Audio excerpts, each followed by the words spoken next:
chosen carefully, not by accident. Nothing is by accident.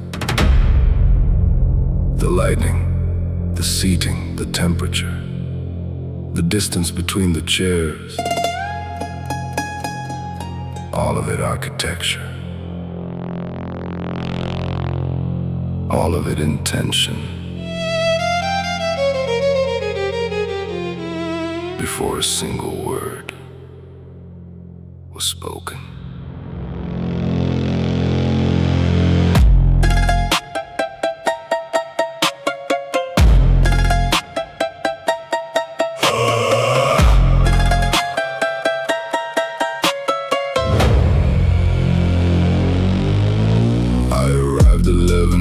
Late, deliberate, not discourteous enough to let them feel the waiting without feeling disrespected. Walked in without apology, without explanation, without theater.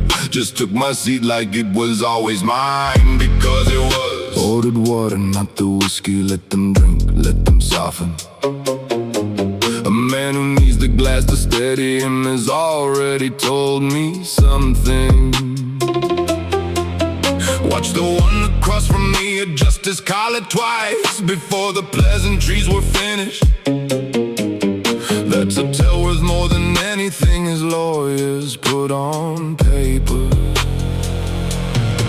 They came with numbers dressed in language meant to flatter, projections wrapped in deference, opportunity in every clause. I listen with the patience of a man who's heard this particular music in 17 different cities, from 17 different mouths, making 17 different promises that all dissolve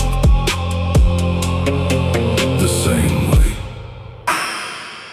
Everything on the table except the truth. Everybody smiling at the thing they came to use. This is not a conversation, it's a choreography. Everybody playing their position.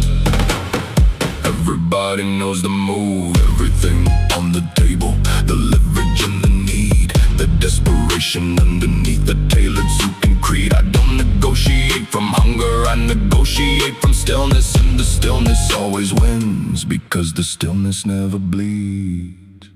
The man to my left is representing someone he won't name, which means the someone has exposure they can't afford to carry public. I file that in the column, mark revisit when the moment calls for it. In this room, information is the only currency that compounds. I made them wait through 40 seconds of complete silence after their proposal. 40 seconds is an eternity in negotiation. Watch 3 of them exchange a glance above the table, which told me everything about their margin and their hesitation. And I spoke not much, just enough to change the gravity. Repositioned everything without raising my velocity. They left believing they had won a version of what they wanted, which is exactly what I needed them to believe. Until the ink was dry.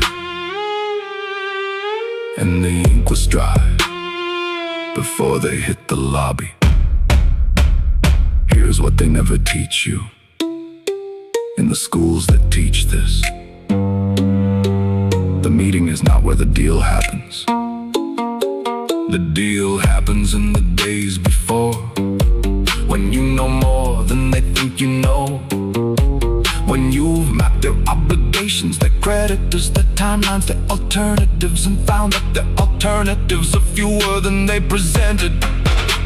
The meeting is just theater for a conclusion already written. The man who walks in knowing the ending doesn't need to fight for it. He just needs to sit still, speak rarely, and let them negotiate themselves into the terms he already decided on before he walked through the door.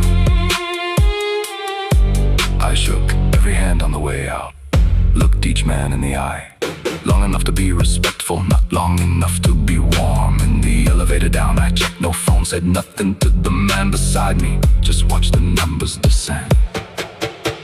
Outside the building, the city was doing what cities do, indifferent, continuous, ungoverned.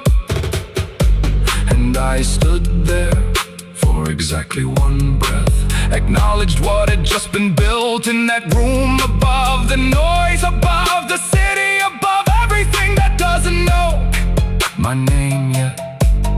Then I walked into the street, already thinking about the next room, the next table, the next man who would come, believing he was ready. They never are, I always am. That's the only difference that has ever mattered.